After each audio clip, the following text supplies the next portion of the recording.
I was ready to actually throw myself because I said, well, life has no meaning anymore. How close did you come to giving up?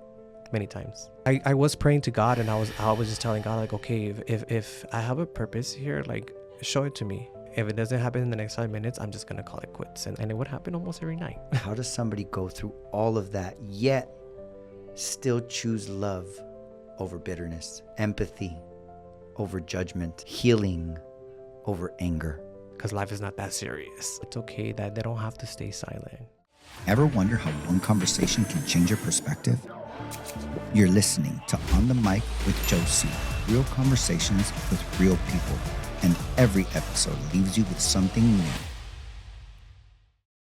How's it going, everyone? Welcome back to On the Mic with Joe Cee. So for today's guest, I have someone whose story touches on pain, healing, identity, family, and choosing growth after going through real life experiences.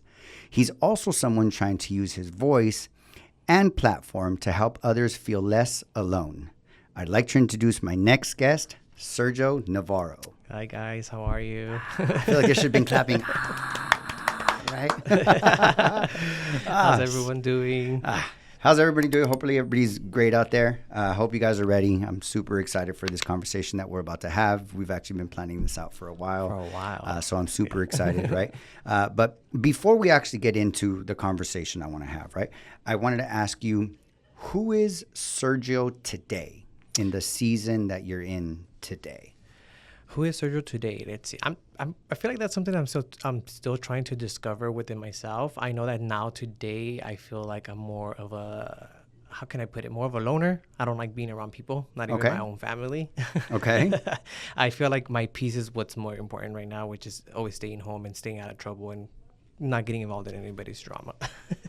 That's why I am right now. I'm trying to discover myself, heal myself, also try to share my story with everything that I've been through as a kid. I've always told myself not to be a victim of life, more of a survivor. So I feel like now is the time to share my experience with life. Yeah. Okay, so off camera, we've already had conversations. You've already talked to me about that. Yes. When you say healing, right? Like, what does healing look like for you?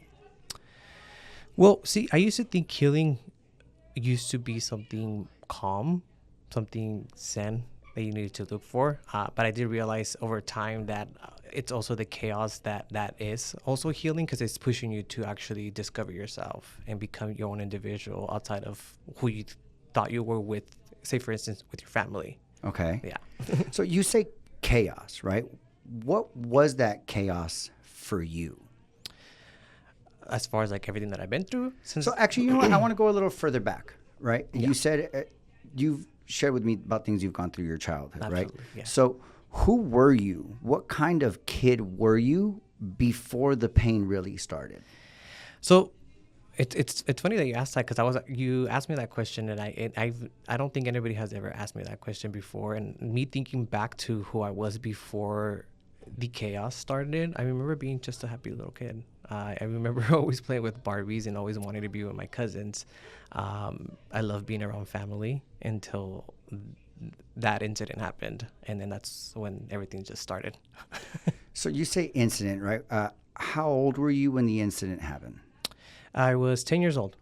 10 years old. Okay, Yes. so prior to 10 years old, right? You said you were a happy kid. Like, but what did your life look like for you before 10? Well, From to be 1 honest 10? with you, it was, aside from whatever happened to me as a kid, it was actually chaotic. Before anything happening to me as a person, my parents were always fighting, bickering, getting into physical altercations. So that was my life before that. Aside from being happy with my cousins, so being with my cousins was my safe spot, was my happy spot, until I had to go home and deal with my parents' craziness. And so had this been all the, like, from what age do you remember seeing a lot of these family issues? I can remember as far as when I was 4 years old, to be honest with you. See my mom and my dad's altercations. Yeah, I remember getting involved in some of them too. What was the theme of them? What do you think it was? Like, what was the common theme for your parents that would have them get into these altercations? You know what? My parents never talked about it. I feel like my mom always protected us from knowing the truth. My dad was always the man that was always trying to paint my mom to be the bad person. From what I've gathered and understood, getting older and understanding was my dad. He was an alcoholic. He was an abusive alcoholic. Now, you say abusive alcoholic. I get that he was. You're saying physical altercations with your mom, right? So I'm going to take that as abuse, Right? right? But did it stop at your mom? Well, funny that you asked that question. My dad actually still has that issue till now with all his partners. Okay. So that's when I came to realize that who really was the issue back in the days. Got it. And so what is your dad's age now? He is, so my dad's 54. 54. Okay, so he's still young. Still acting like he's 15 years old. Yes, but he's still young. Okay. Yeah, he's still young though. Yeah. And so did that abuse extend to you? It did. So I want to say for about 27 years, I never told my mom that my dad actually would abuse me behind locked doors when they were separated, when they were, I guess, having shared custody, where she would allow us to see him sometimes. Instead of spending time with us versus, taking us to the park or growing any memories with us, he would be drinking or doing drugs with his friends. And of course, my mother wasn't there to be his punching bag. So of course, I was the next one in line. So I was constantly always getting thrown into the restroom, having boxing challenges with my dad. Obviously, I wouldn't fight him back, but he would be hitting me. There was times where he would drag me by my hair, actually in front of his family. He would drag me by my hair all into the restroom just to, I guess, discipline me.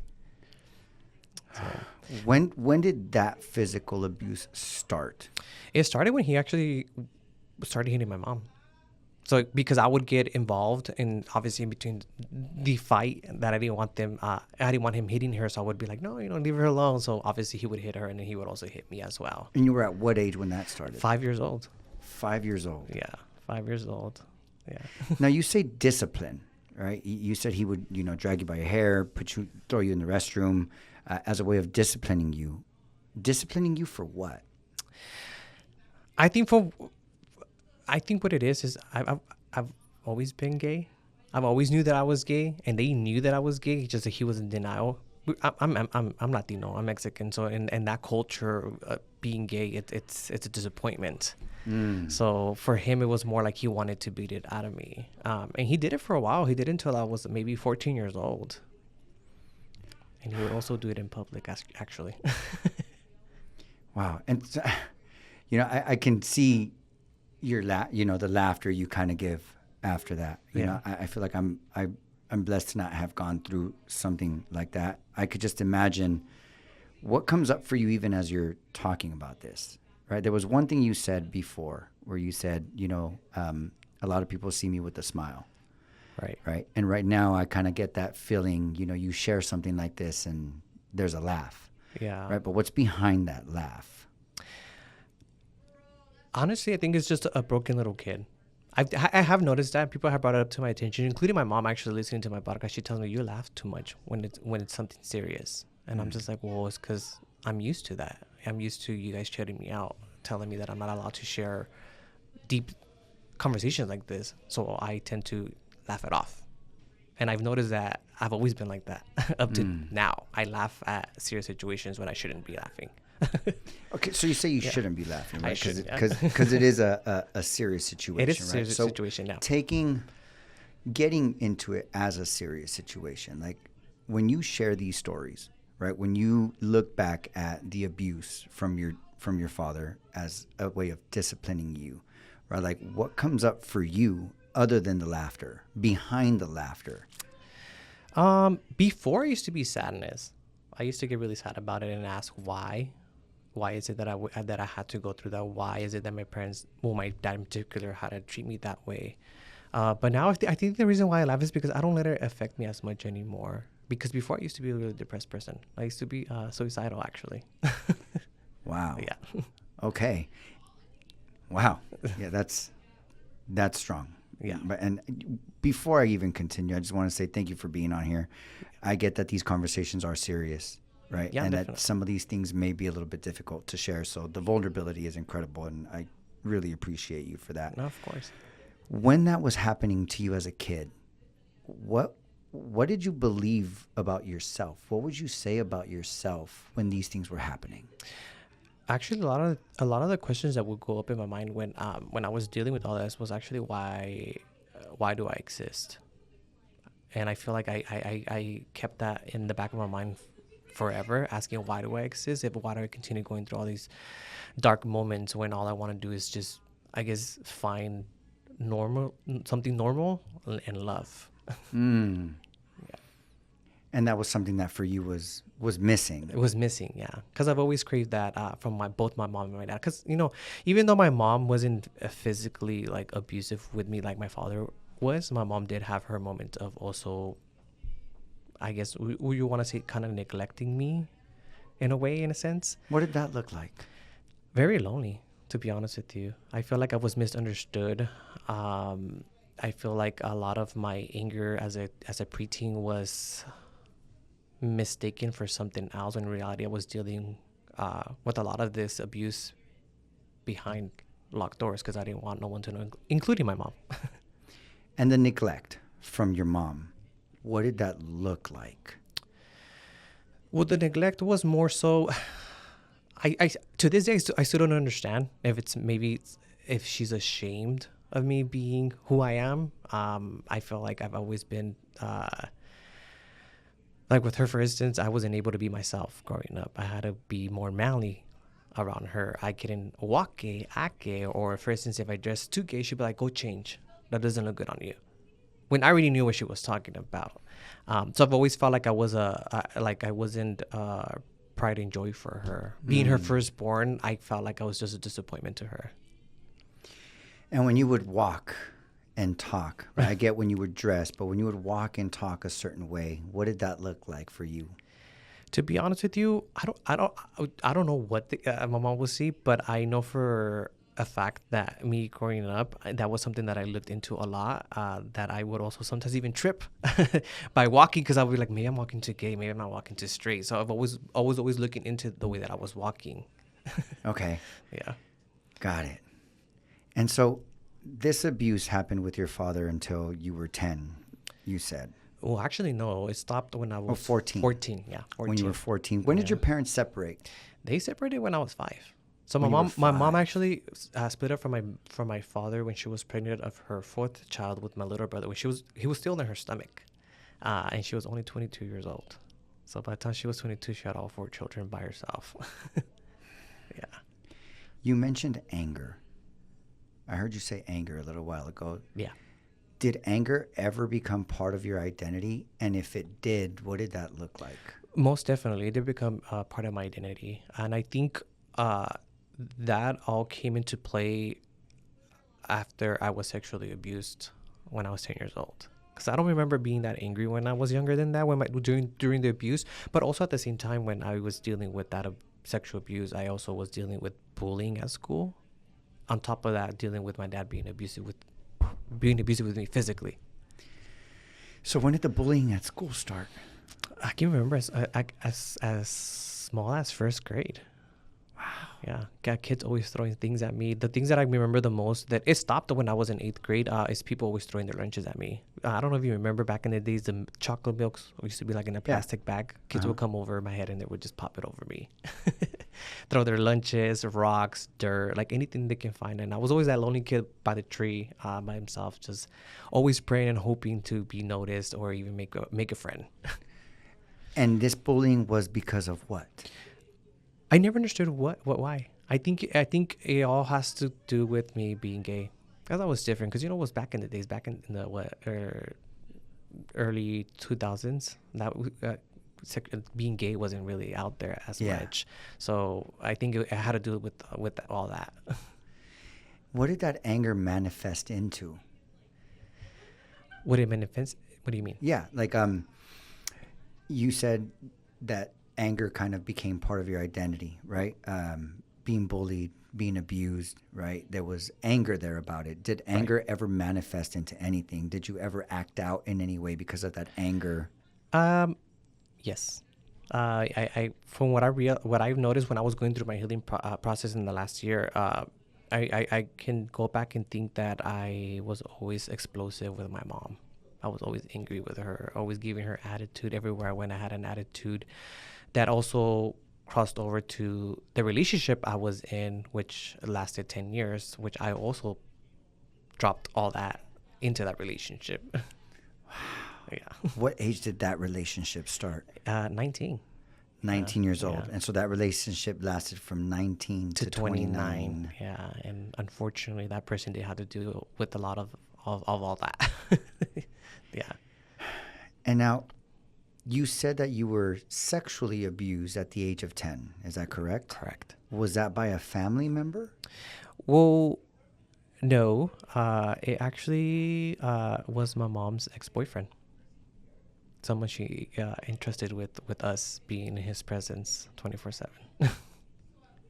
Yeah, which was something that I was afraid to ever talk about. But obviously, going through this healing process, when I started back my podcast back in September, I mentioned it to her. I was like, "Is it okay if I bring it up?" And she said, "Oh, whatever's gonna help you heal, go for it. It's your story." And I was like, "Okay." But that was something that I was always afraid to talk about because, obviously, people knew who he was. Yeah. So, but it was my mom's ex-boyfriend. Yeah, and it would happen almost every night.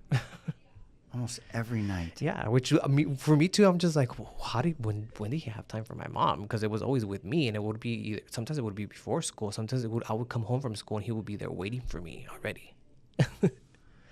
Yeah. My God. Yeah. And this started at the age of 10 and continued to what age? To 14 for 4 years.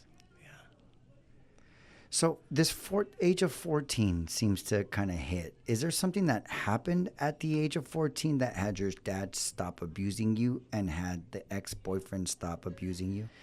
Well, for my dad, for my biological father, he actually moved to Mexico because he had a different family. So he actually ended up following his wife to Mexico. So that's the reason why his abuse stopped. As far as my mom's ex-boyfriend, at the time they were going through a rocky moment where they were going to separate. So I took it as my opportunity to come out the closet and also tell her, hey, by the way, this person was doing this to me.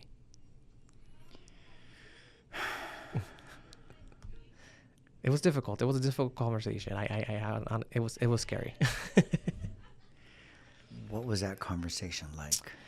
Well, I can tell you, I remember us, it was a rainy night. It was night, obviously night. We were at the laundromat, and the whole time I just kept pacing back and forth. For some reason, something kept telling me for about a year already to tell my mom what was going on. But I was always scared because I didn't know how she was going to react. Like I said, being a Latino culture family, we're not able to talk or bring that up. We just brush it off and just move on with life. But I just felt like something in me needed to tell her that this was going on because it wasn't normal. Even though I was young, I knew that it wasn't normal. So we were at the laundromat and we were driving back home, and she asked me, she's like, are you okay? She goes, you're very, very quiet. Because I talk a lot. And I was just like, oh, no, I'm fine. And she's like, are you sure? And I was like, okay, well, I want to tell you something. I was like, I'm bisexual. When she looked at me, she was like, you're not bisexual. She goes, you're gay. And I was like, oh, okay. I was like, well, if that's the case, well, yes, I'm gay, mom. Wow. She's like, don't come here with that bullshit. But so I told her that I was gay, and then I started crying, and then I just basically told her, I was like, there's something else I want to tell you. I just don't know how you're going to handle it. And she was like, oh, okay. So we ended up parking in front of the house. She's like, what is it? And I was just like, please don't react badly. I was like, I don't want no one to know. I was like, I wanted to stay between you and I. And I just told her, this person has been molesting me, and they've been molesting me since I was 10. And then she just looked at me. She was like, what? And I was like, yes. And then she looked at me. She was like, are you sure? She was like, are you making it up? And I was like, no, like, why would I make this up? And then her quick instinct was, let's go to the cops. And that was the last thing I wanted to do. I was like, I don't want it to become something big. I'm just letting you know because I want to feel safe. So we just left it at that and never talked about it ever again. Maybe like a month later, she became distant from me the moment that I told her, obviously, that I was gay, and then her boyfriend was doing things to me. Current boyfriend. She became distant from me. I felt like I became her enemy for a while. And I feel like to this day, it still feels like it's like that with her. because I do remember her when I was younger. She did make some comments saying that was the love of her life. I know she had that conversation with him, and he called her back and left her a voicemail because she showed me the voicemail, and his excuse was he was the one getting on top of me. And I was like, I was a child. I didn't even know what the heck sex was. So his excuse was that it was me getting on top of him, and my mom just, after that, we never brought it up again. I saw the man again maybe like 3 years later. I don't know how my mom got in contact with him. I remember was working at McDonald's at the time, and I was getting ready to go to work, and I was coming out, and he was sitting in my mom's living room. And I was just like, what the fuck is going on? And I became upset. I became upset with my mother. I was just like, wow, like, did you not care what happened to your child? Or you're that selfish that you just need the love of your life with you? How long did they stay together after you told her? They weren't together. Oh, they weren't together. They were. At that I don't moment. know why he was still coming around. That was my thing. I was like, why is he still coming? Why is he still coming? Because I saw him again 5 years ago. What was that experience like for you now at this age, Um. or at 5 years ago? Well, at the time when I saw him, when I walked into the room and I seen him with my mom, I became angry. Both of them. I wanted to charge him because I was older. I was like, okay, now I'm older. What are you gonna do now? But I was just like, well, what's the whole point, you know? But I definitely was disappointed at my mom because I was just like, why are you still talking to this man? If you so say you love your children this much, why are you still talking to this man?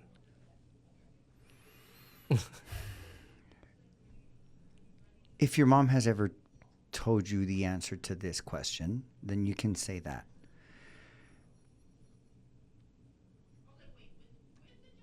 And if not, why do you believe your mom became distant from you after telling her that? Like you said, I have never asked that question, so I don't really know.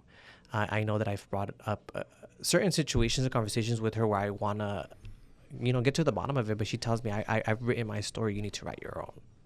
So basically telling me, like, mind your business, just leave it at that. If you had to really think about it, other than like taking the love of her life away, right, which is what you've said she's told you, is there something deeper that you may see about why your mom would maybe distance herself as opposed to care for you more? The only thing I can think of, honestly, is maybe because I'm named after my father and she has a lot of hate towards him. I feel like that's the reason why. Because I do definitely see and sense throughout my whole life how different she's always been with my three brothers and me. So for her, like, my brothers can destroy the world and they're still her pride and joy. And I do something and it's like, oh, you're a fucking disappointment.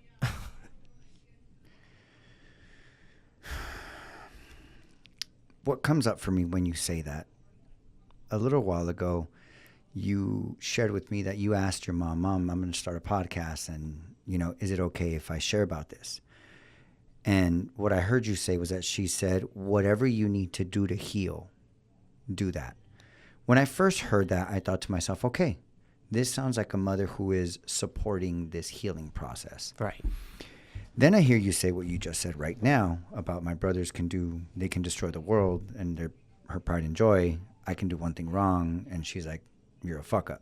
Right. Right. So those two to me now contradict themselves. How is that experience really for you?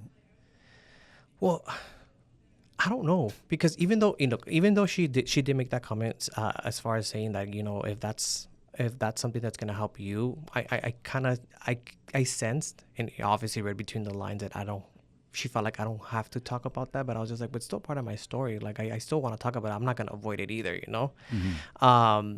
But I definitely don't feel like I get support from my mom when it comes to the podcast. I have always shared with my mom. When new cities are coming up or countries, I'm like constantly sharing with her. And at the beginning, she was saying like, oh, okay, that's cool. She'll send a heart, and eventually just became to just her just reading the messages, and that's it. Yeah. Got it. What I'm hearing is that the support from your mom in your healing process really isn't fully there. It isn't, because my family doesn't believe in that. I don't believe in healing. So now that I am healing, and I have been healing for a few months now, they're always talking crap about it. What does that look like? Crap how? when you say I'm healing, when you share about your healing, what do they not believe? What do they see different? So from what I've gathered is that they have this image of obviously the angry person that I used to be back when I was a teenager, because I did have a bad attitude, a really nasty attitude when I was a lot younger, maybe in my early 20s still. They still hold on to that person that I used to be. Obviously, I believe in evolution with people. We all change. We never stay. I mean, some people do stay the same, but some of us do want to do the work and change. And I feel like for years, I've always strived to be different. And I feel like now, as the person that I am today, I am nothing to what they think I still am, which is that angry kid. This is the second time I've heard you say angry kid. Yeah. Right? I heard you earlier say lashing out at my mom. Yeah. Give me an example, either a story or something that you remember of a moment, right, where through that anger, you lashed out at your mom, what that looked like. And then another one, it doesn't have to be to all three, but one brother, right? A situation where you expressed that anger in a form of lashing out that would maybe now at this point have them still see you as that person. Honestly, I don't know. I can't think. There's been so many. To be honest with you, I was really bad when I was a teenager. Thinking back, I was a really bad teenager. I think a lot of it just had to do with the fact that I was never allowed to be my authentic self. And that's why I was always walking around with an attitude, not always wanting to do anything around the house. But then again, I was the only one that was always doing everything around the house. But I was always getting mistreated. Okay. Share with me that, right? For example, my brother came in, said, hey, pick that up. And I was like, fuck you, you pick that up, right? Like, don't fucking talk, right? Like one of those, right? Like what is one of those situations that you vividly remember where you would lash out at your mom or you would lash out at your brother that now you look back on and think, yeah, that was just my anger. I don't know. To be honest with you, I when it comes to my brothers, I can't think of anything from the top of my head. But I can tell you definitely that I did always had a nasty attitude when she would ask me to throw away the trash, or for instance, go ahead and feed your brothers, or make sure that they're doing their homework and this and that. So I would be the one be like, fuck no, like they're your fucking responsibility, not mine. But being the oldest, obviously for everybody that's the oldest child, it lands on us to have to help out with our siblings. Mm. But I think a lot, if anything, like I said before, a lot of the anger had to do more with the fact that I couldn't be myself, which is being out and out of the closet. Yeah. Yeah. You shared that you came out of the closet at 14. Yes. So what changed then? When I was 14? Yeah, you came out of the closet, which at least what I get from that is that from that moment forward, you were able to be maybe not fully yourself, but more yourself than prior to 14, Yeah. or is that not the case? So no, yeah. So for my family, it's a whole different thing. But as far as like with friends, I felt like I became more outgoing. I actually was able to make friends, because before that, I never really made friends, because I was always constantly being bullied. So I was always outcast by myself. I would always outcast myself. And then once I came out of the closet, then I actually was able to be a little bit more free, go out, dance, be a little happy. But when it came to my family, I couldn't be that with them, around them. It's just, for them, it was too gay. And I feel like sometimes even then to now, it's still a little too gay for them. Because there's certain things that I wear and they're like, why are you dressed that way? You look gay. And I'm just like, well, that's what I am. Yeah. Yeah. In the conversations you and I had leading up to this podcast, one of the things that really stood out to me, right, that I kind of just want to say on air is the love you really do have for your family, beyond the judgments, beyond them not allowing you to be yourself, beyond them seeing you as an angry person, not fully accepting you. I still see a lot of love there. Yes. For your family. Yes. From your perspective, how does somebody love family so deep, yet realize that distance is necessary? I don't know. Well, that was actually something that I had to learn. I'm sorry, about 5 years ago. Honestly, there's nothing that taught me that. It was just within myself. I don't know if it's my guardian angels or God always talking to me, but always telling me that I shouldn't hate, that I shouldn't treat people a certain way, regardless of how they treat me. So I've always kept that with me since I was a kid. So I get that my family can be really messed up sometimes, but through it all, like I feel like, they're still blood. They're still my family. And back in the days, I used to think that they were my rock. They were my reason of why I wanted to fulfill certain dreams, until now that I got older and I was just like, oh no, like I actually need them as far away as possible for me. Yeah. And what has that been like for you, having to make that choice and then having to take that action? It was very difficult, because all this happened when I actually was going through my breakup for my 10-year breakup, which was during COVID. So not only was I dealing with COVID, I was also dealing with the breakup, and I also was dealing with family drama that I was asked not to be around. So going from, them being my world, being my everything, being, being there for every holiday, every single birthday, to not being there at all, and watching from social media them, having parties, get-togethers, and I was never notified about them even happening. So it was very difficult. I do remember in my apartment, I had my own apartment at the time. I spent a lot of moments alone, in the dark, crying a lot, trying to understand why is it that I lost literally every single person that was around me in the last 10 years.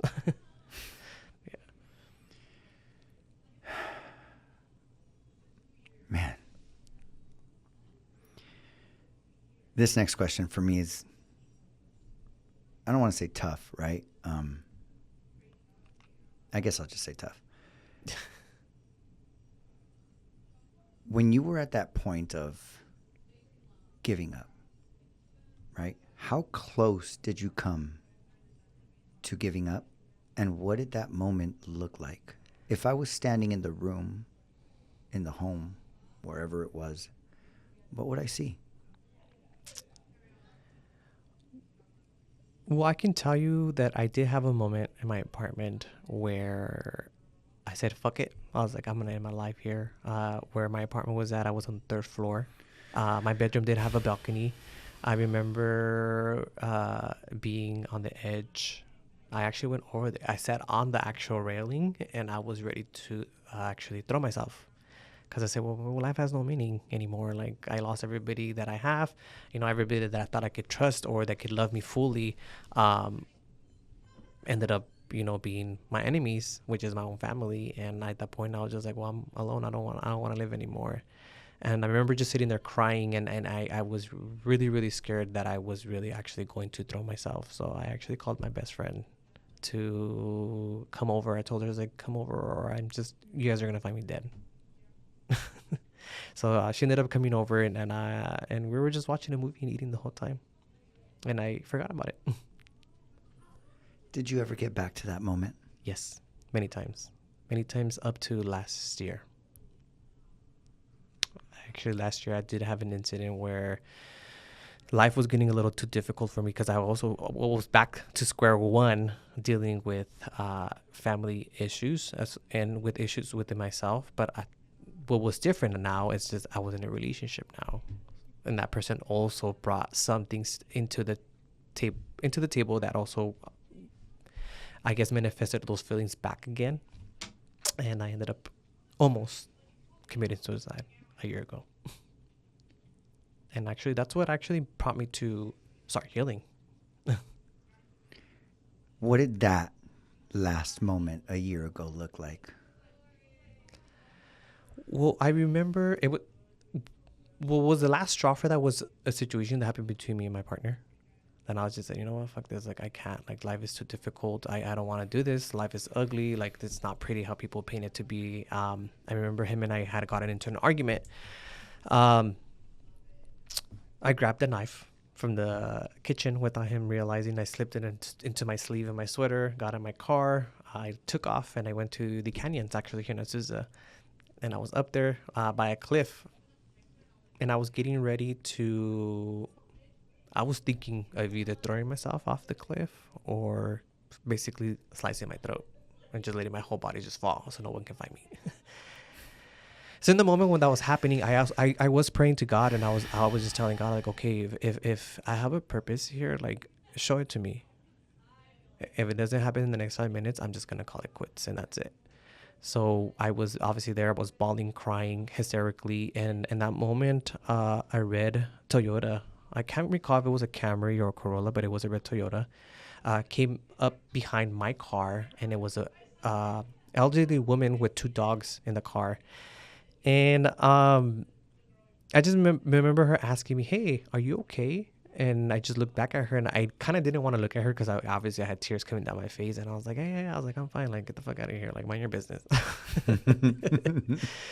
So I kept looking over, and I was just like, "Oh, this bitch. Like, why she interrupted me?" And then she was like, "Hi." She goes, "Hey." She goes, she got off her car, and she was like, "Do you need a hug?" And I was just like, "No." I was like, "I'm fine." I was just like, "I'm just trying to process some things." She goes, "Okay." She goes, "I'm gonna be right here in my car for a little bit." She goes, "If you need anything, let me know." But I had the knife hiding right here in my sleeve, so she didn't notice that. I remember I had my arm down, and I was just like, I'm gonna do it. It's been 5 minutes. So in that moment, I just remember getting into my knees, and I started crying hysterically. I was like, "Oh shit!" I was just like, "This is God answering my prayer. I have a purpose to live. This is His angel. He sent someone to me for me to stop what I was gonna do." And in that moment, it clicked on me, and I was just like, okay, like, breathe, like, go sit in your car and put the knife down and just collect your thoughts. And if it wasn't for that lady, I feel like I don't think I would be here, to be honest with you. And whoever the heck she is, I hope she's watching this. I just want to say thank you so much, because of her, I feel like I'm still alive.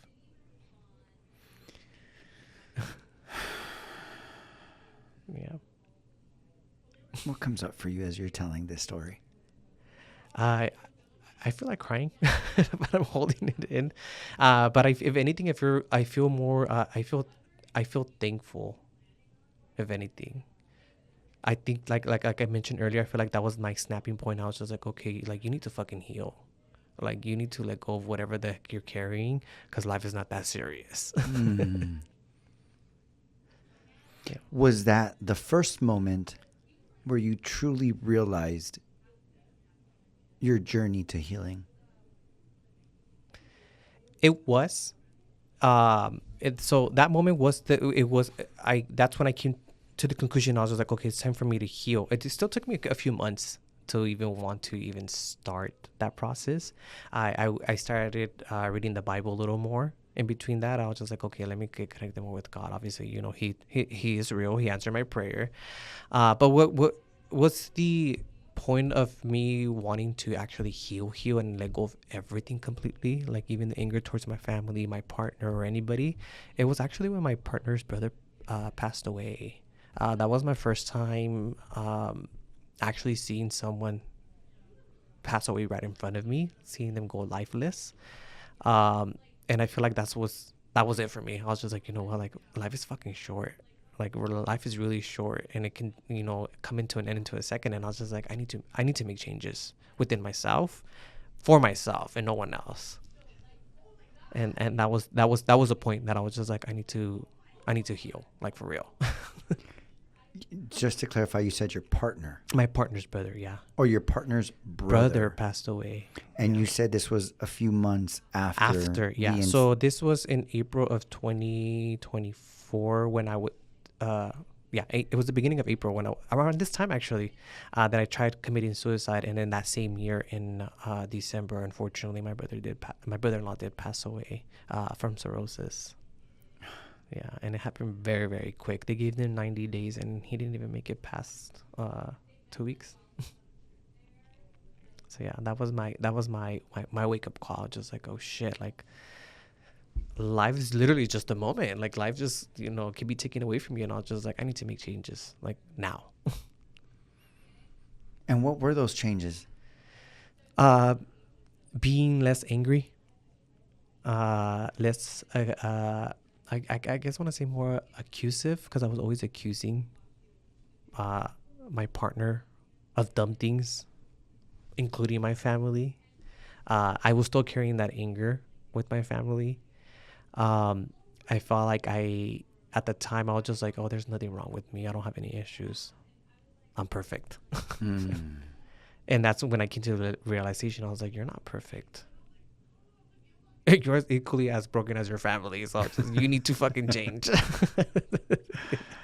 Yeah.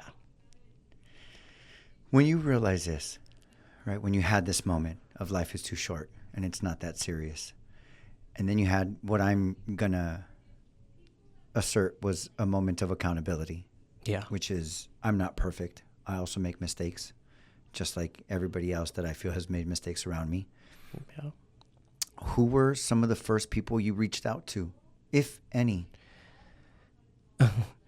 Funny, like you actually brought this up earlier, how you said that, how can I, even though my family is the one that's always been really bad with me, I'm always loving with them. They actually were the very first people that I actually reached out to. I reached out to my mom and I apologized for being that angry child. I apologized if I was never up to par to what she thought I was going to be in life. To my brothers, I also did reach out to each of them, apologizing if I was ever like a messed up brother, because obviously in high school or in middle school, no one even knew I existed. They thought it was just only them three. And I know that it has to do a lot with me being a gay. That's the reason why they never even mentioned that I even existed. But I did, I did ask for forgiveness from my brothers. I don't know why, but I just felt like the need to ask for forgiveness from them, especially one in particular, because I feel like I did, in a way, I don't know if I harmed him, but for him, it feels like it's a betrayal. So I felt like I needed to apologize for him, basically acknowledging that if he felt like I betrayed him, I'm so sorry. Why would he have felt like you betrayed him? We had a situation that happened in 2020 during COVID where my brother was dealing with substance abuse. He wasn't all there. He unfortunately did get physical with my mother. So obviously, me being the older brother, I stepped in and I said, you know what, you're not doing this. You can hit your women all you want, but you're not touching my mom. So basically, I ended up, calling the cops on him, which is not a good thing. But I the way that I thought in the moment was I need to save him because he didn't want to go to rehab. So I was like, I need to save him, and then he needs to realize his mistake as well from him putting hands on his own mother. So yeah. What did that conversation look like? It actually didn't end up anywhere. I didn't get no response from that brother, and I feel like he still carries that with him to today. How does that make you feel? Before, it used to make me feel horrible. It used to make me feel really, really horrible. But now I know this sounds heartless, but I don't care for it anymore. I'm way past that now, so I'm just like, that's in the past. I'm not gonna relive it or recap it anymore. Like, either let it go and we move on and we create new memories, and going forward we don't make these mistakes that you created in the past. But I'm not going to keep talking about this anymore. What comes up for you if I were to say, I don't believe that? You don't believe what? That you don't care. That it's something you can just brush under the rug. And see, that's the thing, because that's something that I actually struggle with in my family now, because now they're like, oh, everything bothers you, and I'm like, no, it doesn't. They're like, yes, it does. And sometimes it's like, no, it fucking doesn't. And sometimes I want to explode, but I'm like, no, like, if I explode, I'm gonna give them, the right of saying like, oh, he's still that angry person. But in reality, I don't care. It makes me sad. It makes me sad that he's still stuck in that, in that situation. But I really don't care. Okay. I feel like that's something internal within himself that he needs to heal and he needs to accept and take accountability for. Would you take accountability for it again at any point? I feel like for that situation, I personally feel like I shouldn't have taken accountability for it, but I still did, just so we can get past that.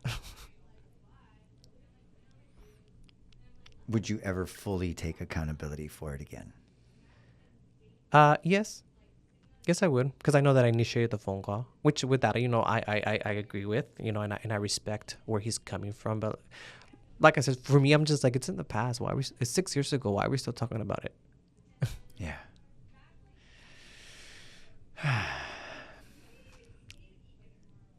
For me, I was very curious about this conversation with you. And my curiosity came from a place of, I asked you questions. I seen your Instagram. I through conversation, you have a platform where you want to heal others. I can feel the love from you, right? Which is what kind of had me challenge you a little bit right now when you said, it's in the past. I really don't care, right? It had me challenge you a little bit there because I believe you have a lot of love. Yeah. I believe you have a lot of love. Yeah. Probably too much love to actually not care. Yeah. Right? And so what really got me curious to have this conversation was, how does somebody go through all of that? Right? Because to me, that's deep. Like, I hear you share these stories, right? And yes, you laugh as soon as you mention some of these things, but to me, they're heavy. Yeah. Right? To me, they're heavy. It's not something small. Yeah. Right? And there's always two directions someone can take. They can either go right or left. Right? Same thing happens, and you always have the choice to either go right or left. Yeah. And to me, what has me very curious is, how does somebody go through all of that yet still choose love over bitterness, empathy over judgment, healing over anger? I think with me now being the mentality that I have now, what I've told myself is, you got to understand that I wasn't the only one that was struggling with internal issues. It's everybody within my family. So for me, I was just more like, I have to be more understanding that we all went through our own journeys. And that's why I've always chosen to continue loving, to remind them like, hey, like, we don't have to change who we are, but we can become better people. Yeah. I love that. I love that. So last couple questions is there anything that I didn't ask about or anything that you haven't shared that you would like to share right now? Actually, no. The only thing that I was thinking about right now is just that story that I of me being molested by my mom's ex-boyfriend is actually, you're the very first person to hear that. I haven't even shared that in my own podcast. Really? I was thinking about it all day. I was like, I'm gonna throw him a little curveball there and tell him that that's something I actually have not shared with anybody. Wow. Not even my own close friends.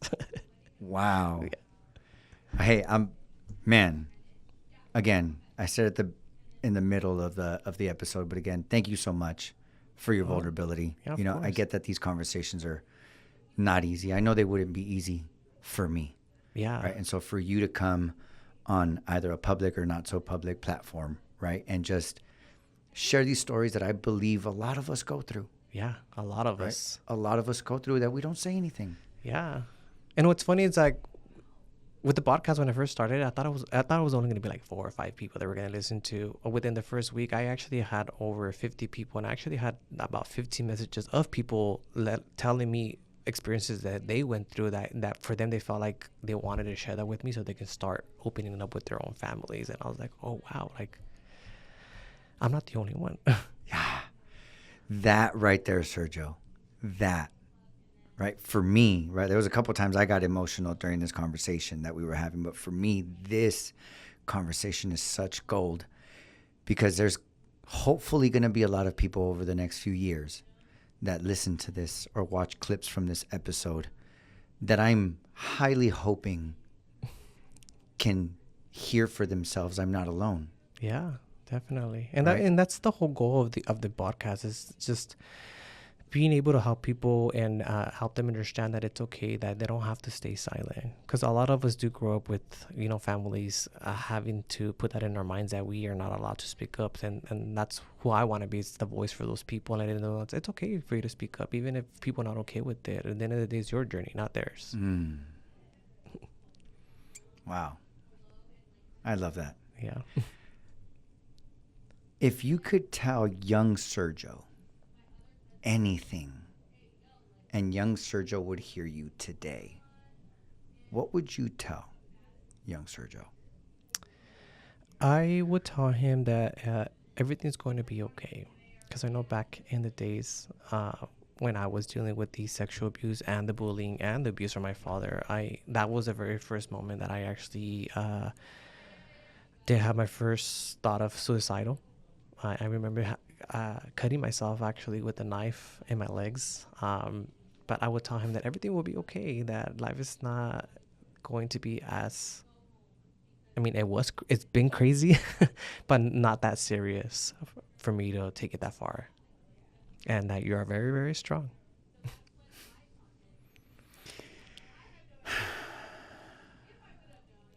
What truth could you tell anybody listening right now that would save them years of pain?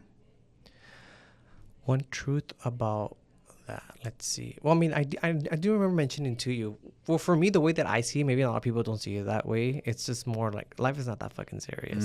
Life is really not that fucking serious. and I hate that it took me 34 years of my life to to learn that, but life is not that fucking serious. It really isn't. Life is what you make it, honestly. It's all manifestation. It's whatever you think and feel is you make it happen. Yeah. Well, Sergio, this conversation has been awesome. Thank you for having me. Thank you. Thank you for being here, man. Yeah. Right. Like, I really can't thank you enough. Like, I really can't. There's so much value that I got out of this. I'm so excited for my kids to listen to this. Oh. Right. Yeah. I'm so excited for the people in my environment to listen to this. Right. Because I really do believe that there's a lot of people that are alone. Yeah. Right. And not that they don't have people around them. They have a lot of people around them, but are alone. Yeah. Alone, not being able to be themselves. Yeah. Alone in their judgments. Right. And I'm excited for the opportunity that people in my environment close to me can listen to this. Right. And whether it's as deep as it was for you or not, can realize I'm not alone. We're all going through shit. Everybody. We're Every all single going through soul in something. this world. Yeah, definitely. And that's the thing that now I'm actually learning to tell my family, like, life is not that serious. Because we obviously still struggling with their stuff. And I'm just like, life is not that serious, guys. Live in the fucking moment. Yeah. Well, Sergio, again, thank you so much for being here. There is a tradition that I just started for our show, which is I have this little black book. Right, for those of you guys listening and not watching, it's a little black notebook that I have right here, right? You don't have to open it yet. But the tradition is that you're going to either write a message, a quote, or a question. You're not going to know who the next guest is, right? You're not going to know who you're writing it for, right? But just know that the next guest will either read that quote, message, or question that you will leave in this notebook. Right. For now, I'm going to have you read the last message, quote, or question left by my last guest. Ooh, and then it better not be hard. I'm just kidding. Alrighty. And it is right here. It's a question. This is actually my first time seeing it too, by the way. Oh, nice. And Let's so see. you can go ahead and read that. Read it out loud? Yeah. Yeah, okay, let's see. It says, question, in what way can you stay in the present moment? And what value could that bring to your life? Oh, that's actually a good question, and it fits in with what we're talking about. Wow. That's a good question. In what way can you stay in the present moment? It goes back to what I said. Just live in the moment.